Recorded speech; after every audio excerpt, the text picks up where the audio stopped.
I decided to modify my Tesla to charge itself, not only while driving, but anytime it stopped. I really like my Tesla, but what I don't like is stopping to charge, especially on a road trip. I don't even like stopping to fill up my gas-powered car, and that's way faster than charging. Fill the Tesla up? Yeah. Premium? Regular. Once I finish the modification, I'm gonna try to do a 1,600-mile road trip without ever touching a charger. Let's go.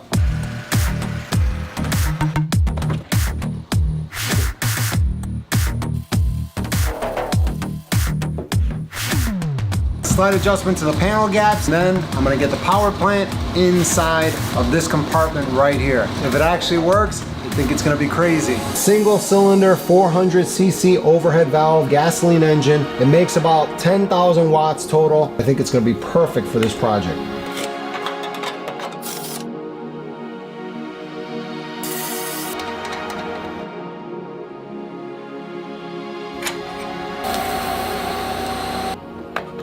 Everything's ready to go. I'm gonna start it up real quick and give it a 30-minute test run at full throttle, and then mount this in the car.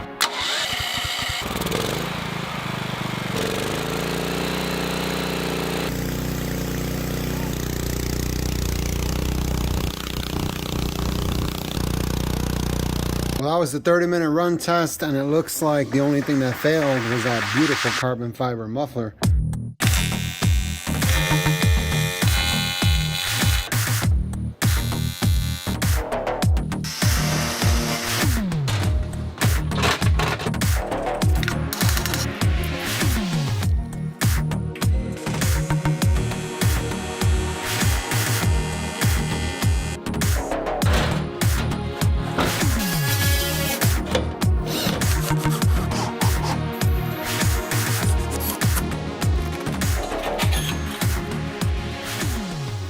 I'm all done building the cordless Tesla, and this was way more work than I thought it was gonna be, so I'm completely out of time. I don't even have time to test the system to see if I have any problems. I'm just gonna have to start it up, let it start charging the car, hit the road, and head to my first destination, which is Jurassic Gardens. After that, I'm gonna drive all the way around to the other side of Lake Michigan to see Nick and his jet-powered pontoon boat. Let's see if I can make it.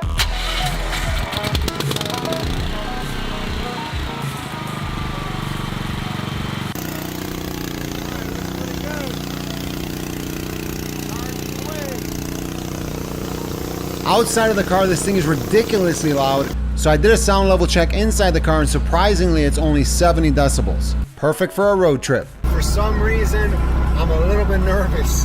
I don't know if it's because it's the first time I'm starting this up and using it, or why, but yeah, looks like it's charging, it's doing its thing. And then, my first problem. I noticed an excess amount of fuel consumption. Thinking the spoiler was the culprit, I pulled over, removed the spoiler. This thing was just eating up power with that spoiler. But then soon realized, after a certain speed, I was spraying gasoline out of the rear of the car. And that's where all the fuel went. It was really interesting because with this big hole in the hatch, I was expecting it to be a lot worse, but it wasn't. That was a little bit weird. We made it to our first stop, which is Jurassic Gardens in Volo, Illinois.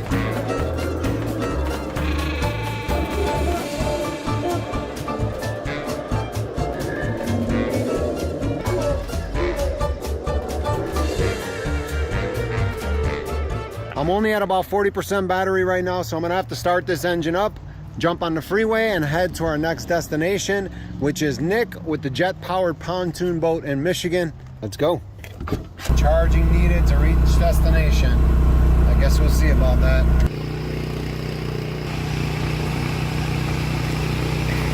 This engine's still running and it's charging, and there's Nick right there. Gotta be the loudest Tesla I've ever heard. 2% battery left, but we made it all the way without charging.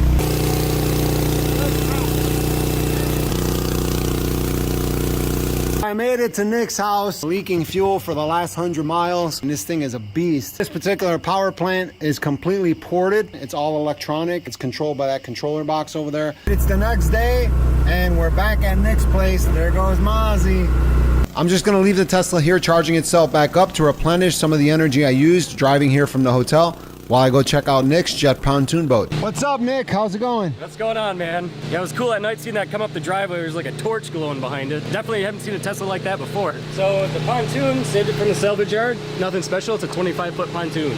I can see the jet engine from here. That looks pretty wild. Here's the engine. A Westinghouse J34 turbojet. J34 turbojet. What else would you do with a jet engine except mounting on a pontoon boat? What's this engine out of? Where'd you get this engine from? So this is from a P2 Neptune fighter jet. Oh, nice. And to give you an idea how much air this engine pulls in, it is a turbojet, not a turbofan. What does this pull in? So at max thrust, you're looking at 55 pounds per second of air. 55 pounds per second. Think about that for a second. You don't want to be there when that engine's running. If you think 55 pounds per second is a lot coming in the front, wait till you see what comes out the back. 1, 2, this is only a 2-seater. I'm just gonna guess that no standing passengers on this ride. And then this entire front section here that's gray is the compressor section. So this is where the air comes in. This is multi-stage compressor. This is where the air gets compressed. Right around here is where the fuel gets injected. It's got 50 fuel injectors inside of it. This here is the combustor section, or the turbine section. This is where all the heat and fire happens. And Nick's just gonna spin it up and start it just so we can hear how it sounds, because I'm definitely coming back here after he has this running. Got a fuel pressure gauge, tachometer, oil pressure, and our EGT temp. So is that from the original fighter jet? Yes, it is.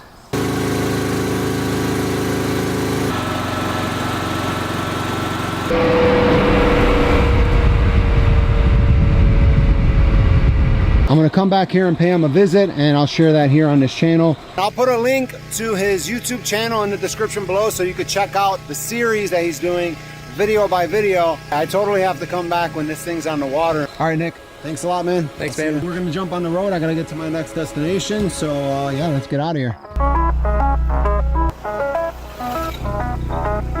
At this point, I need to stay around 45 miles per hour to have enough energy to charge the car while it's driving and make it to my next destination. Pulled you over because you were going slower than the normal rate of traffic. If I go faster, I won't make it. I can speed it up a little bit, and then I gotta pull over and wait like 15 minutes, and then I could go and speed it up again. It's a thing like time versus distance. What I'll do is when I get back on, I'll just do 55, and then once I get down to 3%, I'll pull over, let it charge, get back on and do 55. Okay, good. And I'll get this going and then we'll get you out of here, okay? Okay, thanks. Since half the day is gone and I didn't leave the car charging itself up overnight last night, I'm running very low on power and the car needs to charge itself back up. So after getting pulled over, we went to Tractor Supply, Menards, stopped at the gas station to top off the tank. That's where the gas is? Damn, bro. That's crazy. Charging your car right now? You drove drive and charge at the same time? Found a place to eat, then went to the hotel with the power plant running the entire time. And I'm gonna leave it charging overnight to fully charge up the car so we can hit up Detroit in the morning. Just charging up, getting ready to hit the road again. I'm pretty much ready to go. The power plant is running. I'm at 95% battery. I'm gonna start off here and see how many miles I make it. It's 150 miles to Detroit. I should be able to make it no problem, but I'm trying to do about 400 to 500 miles straight without stopping today. So let's see what happens. The way I have this set up is sort of a hybrid. As I accelerate, you can hear the engine start to take up the load. So it's working pretty much exactly how I designed it. We're about 90 miles away from Detroit. I'm experiencing something interesting. This is starting to feel like a regular road trip without the range anxiety. I'm doing about 70, 72, a pretty good speed. I'm gonna arrive with 28% battery remaining, which is perfect. I could just use the bathroom, grab something to eat, leave the car, sit there, and continuing to charge and just jump right back in the car and drive. I am gonna need to fill up with fuel at some point here. This went pretty well. I kept a really constant road trip speed. We're still arriving with almost 30% battery remaining. This feels like an actual road trip now. And even just casually driving around the city, I'm in the green. It's charging the battery while we're still just cruising around. We're making our stop in Detroit. I'm just gonna leave the engine running, let the power plant charge the car while we go over here to these food trucks and grab something to eat. To give you a little POV experience, this is how it sounds from inside the Porta-John. Is that Detroit style right there? We're leaving Detroit to go to Toledo, Ohio. We got 33% battery. It says we're gonna arrive with 13% battery. Good thing I made that thing waterproof. Our next stop was at beautiful Lake Michigan to collect some rocks, but for some reason the neighbors weren't as excited as I was about my visit. What's all the racket? It's a Tesla. They called the police on us. Yeah, I was looking at your car like, damn, that's dope. They call the police on us all the time. Next stop, Fritzy Freeze. So I'm now in Toledo, Ohio, and this trip is going way slower than I wanted to because the generator's only making so much energy. You just gotta wait for it to charge. So we could do a good 200, 300 miles at about 75 miles per hour. But then I'm down to about 20% battery. I need to stop and charge again. Yeah, kind of a slow process. We're in Toledo right now. We're on our way to the next city, which is Cleveland. Right after this, disaster struck because I realized that Cedar Point was very close to Toledo. I got distracted and ended up at the amusement park instead of our next destination. But that's okay. I'm still going to complete the 1,600 miles without touching a charger. Time to go check inside the hotel, and this is how we roll. And I'm going to leave the car out here in the parking lot charging up, so it's fully charged in the morning. I hope it's charged. This thing has been charging all night, and that's sort of how the car sounds outside of the hotel every night, and that's why I park kind of far away so the noise doesn't really disturb the people in the hotel. I'm gonna hit the road now from Toledo to Mackinac City direct and see if we get there. We're about 110 miles away from Mackinac City. It says we're gonna get there with 2% battery remaining. We're at 37% battery right now. It's gonna be super, super close.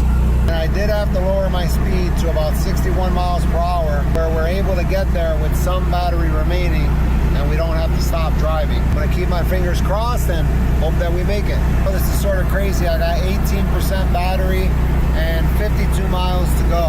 That wouldn't be a good combination if I didn't have this power plant in the trunk. And the scary part is, if anything were to happen to my power plant right now and if it were to break down, we would be completely stranded because there are no chargers within 50 miles of where we are right now.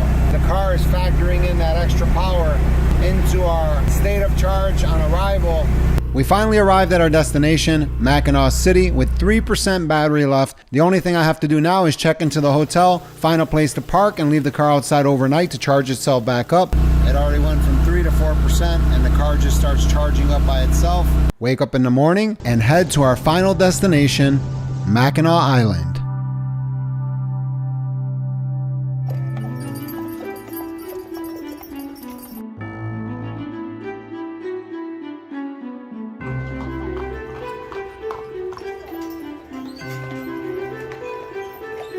Is that your car? Yeah, But we're trying to figure out what it is. you could think of it as a generator. Nailed it. So you don't have to stop and charge. Yeah, I don't have to. The whole trip didn't charge. And- Almost a motor. So what do you do then between? This thing has been running from Monday to Friday, non-stop. Yeah, Wow. fuel tank in the back. Fuel tank's in the front. So you guys will fill it up for me? Yeah. Premium? Really? No, regular. Well, that's what they say when I open the front and show them that it actually has a fuel tank. Put it anywhere you can find it. Yes, sir. Did it surprise you? It actually did. Now that I'm all gassed up, I'm back on the road again to go get some sleep and then head to our last and final destination, Beer Distillery in Grand Rapids, Michigan. We're just gonna stop, eat something. Hopefully when we come back, we'll have enough power to make it all the way up to Kohler, Wisconsin.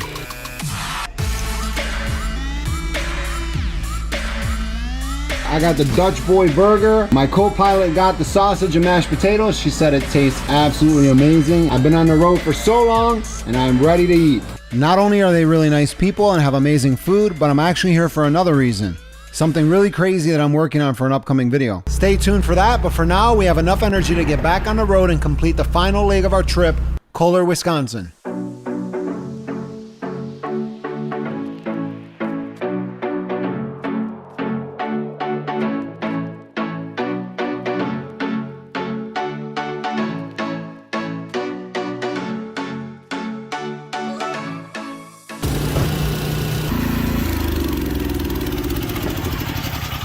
We got back safe. This thing ran 7 days, practically non-stop. I would definitely call that a success. And here's all the numbers from the trip. Since no engine or electric motor is 100% efficient, I took a more realistic approach here and listed the actual number of miles that I drove per gallon of gasoline consumed. This was a cool build, but to me it was basically useless. It just didn't have enough energy. I still had to stop and let the car charge itself back up, which did not make me happy. My goal is to drive road trip speeds for as long as I want until I get tired, not until the car needs to be charged. I need more power and more efficiency. Next, I'm gonna rip this apart, build it bigger and better for the next episode. Then I'm gonna do another road trip and see what happens. Thanks for watching. Tell me what you think in the comments below. I'll see you in the next video. Goodbye, gasoline.